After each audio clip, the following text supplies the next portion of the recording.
Assalamualaikum warahmatullahi wabarakatuh dan salam sejahtera. Jadi dalam video kali ini saya akan teruskan pembelajaran kita untuk faktor suhu. Jadi untuk faktor suhu ni, masih lagi menggunakan example yang sama seperti faktor yang pertama, di mana kita ada dua eksperimen. Kita ada dua eksperimen, dan eksperimen pertama dan juga eksperimen kedua menggunakan bahan yang sama. Dan kalau awak tengok dekat sini, untuk eksperimen pertama dan kedua dari segi asid hidroklorik dia, kedua-duanya adalah menggunakan asid hidroklorik cair. Jadi cuma apa yang membezakannya adalah untuk eksperimen pertama, eksperimen dijalankan pada suhu 100 darjah Celsius. Meanwhile untuk eksperimen kedua dijalankan pada suhu 30 darjah Celsius. Jadi itu beza dia. Jadi sekarang ini kita tahu berdasarkan briefing yang saya pernah explain dalam video yang lepas, di mana bahawa suhu tinggi menjadikan kadar tindak balas tinggi. Betul? Jadi kalau awak perhatikan di sini, kalau awak perhatikan di sini dari segi explanation kita, untuk ayat yang pertama kita akan katakan suhu campuran bagi eksperimen 1 lebih tinggi daripada eksperimen 2. Sebab kita nampak untuk eksperimen pertama ni suhu dia adalah 100. Meanwhile untuk suhu yang kedua adalah 30 darjah Celsius sahaja. So that's why ayat yang pertama kita katakan suhu campuran bagi eksperimen 1 lebih tinggi daripada eksperimen 2. And then untuk ayat yang kedua, explanation yang kedua, kita katakan adalah zarah A dan zarah B dalam eksperimen 1 ini dalam eksperimen 1 awak tambah sendiri dah. Dalam eksperimen 1 bergerak laju dan mempunyai tenaga kinetik yang lebih tinggi daripada eksperimen 2. Jadi sekarang ini kita nak fill in the blank. So sekarang ni soalan dia kata zarah A dan juga zarah B. Apa tu zarah A? Apa tu zarah B? Di mana dalam video faktor yang pertama hari tu saya dah ajarkan mengenai dengan, kalau kita nak letakkan zarah dalam explanation, kita mestilah kena jelas zarah apa benda tu. Jadi kita dah tahu dah, untuk nak buat soalan yang berkaitan dengan teori pelanggaran ini mesti kena ada persamaan ionik. Jadi kita pun dah sedia maklum. Kita pun dah sedia maklum bahawa persamaan ionik kita adalah 2H plus zinc. Plus zinc ini dia akan jadi atom zinc, menghasilkan zinc 2 plus, ion zinc 2 plus, dan juga hidrogen gas. Jadi ini adalah awak punya persamaan ionik. Jadi zarah A kita adalah ion hidrogen, manakala zarah B kita adalah atom zinc. Jadi awak fill in the blank. So dekat sini dia akan jadi ion hidrogen. Meanwhile the other one dia akan jadi dia akan jadi atom zinc. Jadi kalau awak perhatikan, kita katakan bahawa zarah A, iaitu ion hidrogen dan atom zinc ni, dalam eksperimen 1 bergerak dengan laju dan mempunyai tenaga kinetik yang lebih tinggi daripada eksperimen 2. Kenapa dia bergerak lebih laju? Kenapa tenaga kinetik dia lebih banyak dalam eksperimen yang pertama? Jadi dekat sini kita bayangkan, kita buat satu kronologi lagi dalam faktor yang pertama hari tu. So kita bayangkan eksperimen 1 dan juga eksperimen 2 ni, kronologi dia adalah bilik 1 dan bilik 2. And then kita dah sedia maklum bahawa eksperimen pertama dan juga eksperimen kedua-duanya menggunakan kepekatan asid hidroklorik yang sama, iaitu yang cair. Jadi kalau bilik yang pertama orangnya sikit, bilik kedua orangnya pun sikit. So andai kata untuk bilik pertama ni kita letakkan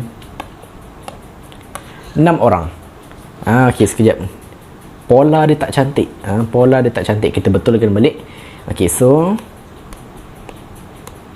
kita letakkan 5 orang. So dalam bilik yang kedua pun sama juga, kita letakkan 5 orang. So bilik pertama, bilik kedua sama bilangan orangnya, iaitu ada 5 orang bagi each bilik, bagi setiap bilik. Jadi bezanya adalah untuk bilik yang pertama ni suhu dia tinggi. Bilik yang pertama ni suhu dia tinggi. So bila suhu tinggi panas lah kan. So Awak bayangkan kalau awak berada dalam keadaan yang panas, adakah awak nak duduk diam je?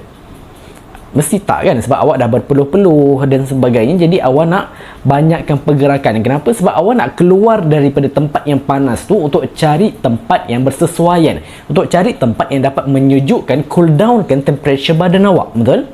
Jadi sama juga in this case. So untuk eksperimen yang pertama ataupun bilik yang pertama ni, bila diletakkan dalam suhu yang tinggi, okey, orang-orang ni, okey, kita balik kepada kronologi tadi, orang-orang ni dia akan jadi panas. So bila dia jadi panas, dia akan lagi cepat bergerak dan sebagainya, dan lebih cepat berlanggar dengan orang lain dan sebagainya. Sebab apa? Sebab dia dah panas. So dia nak keluar daripada tempat tu, dia nak cari jalan keluar. Itu dari segi kronologinya lah. Jadi dekat sini untuk eksperimen pertama, ion hidrogen dan juga atom zinc ni, okey, bila diletakkan dalam keadaan yang panas, dia akan lebih kerap berlanggar dan dia akan lebih laju bergerak. Dari segi tenaga kinetik dia lebih laju lah, okey, dan dia akan bergerak dengan sangat pantas. Macam tu. So ini dia akan bergerak, banyak bergerak lah ni. Dia akan banyak bergerak. Semua ni bergerak. Dia bergerak, dia pergi ke sana, pergi ke sini kan, pergi ke sana, pergi ke sini. Okey, sebab macam orang lah, kalau orang berada dalam keadaan yang panas, mestilah dia nak keluar daripada tempat tu, nak cari tempat yang sejuk lah konon kan. Jadi itu adalah kronologi untuk bagi awak mudah faham. Okey, itu untuk bilik yang pertama. Untuk bilik yang kedua, suhu dia lebih rendah. Suhu dia lebih rendah. So bayangkan awak ni berada dalam satu bilik yang sejuk. Ini saya tak nak ceritakan mengenai dengan suhu, sebab awak tengok suhu kat sini 30 darjah Celsius, di mana 30 darjah Celsius ni adalah suhu yang quiet, normal sebenarnya, tak terlalu sejuk. Okey, tapi saya nak awak bayangkan sekiranya awak berada dalam satu bilik yang sejuk, adakah awak akan banyakkan pergerakan? Tak. Tapi awak akan lebih memilih untuk berada statik dalam satu kedudukan tu sahaja dan limitkan pergerakan. Betul? Sebab awak rasa kalau awak bergerak banyak je, awak akan rasa lebih sejuk. Betul? So sama juga kronologinya sekarang ini untuk eksperimen yang kedua. Okey, di mana suhu dia semakin rendah.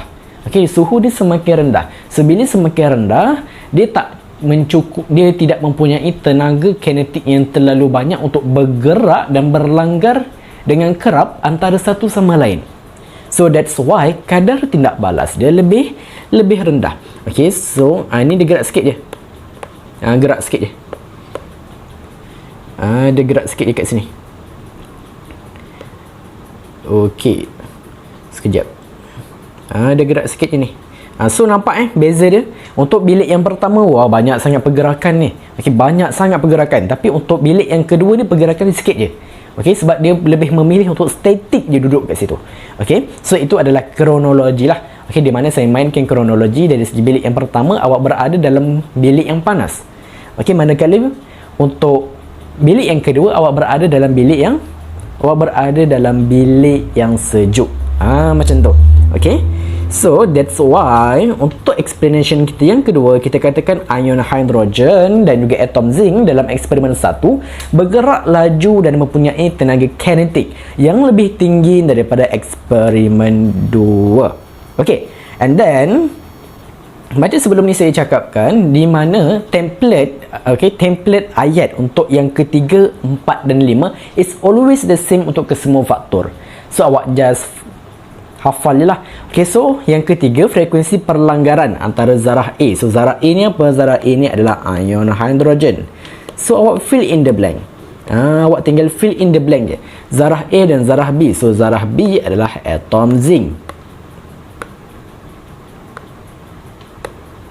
Okey, bagi eksperimen 1 lebih tinggi daripada eksperimen 2. And then untuk ayat yang keempat, awak salin saja benda yang sama, cumanya awak tambah frekuensi perlanggaran berkesan. Okey, ejaannya awak betulkan. And then zarah A ni awak fill in the blank, dia adalah ion hidrogen. Okey, ion H+ dan juga atom zinc.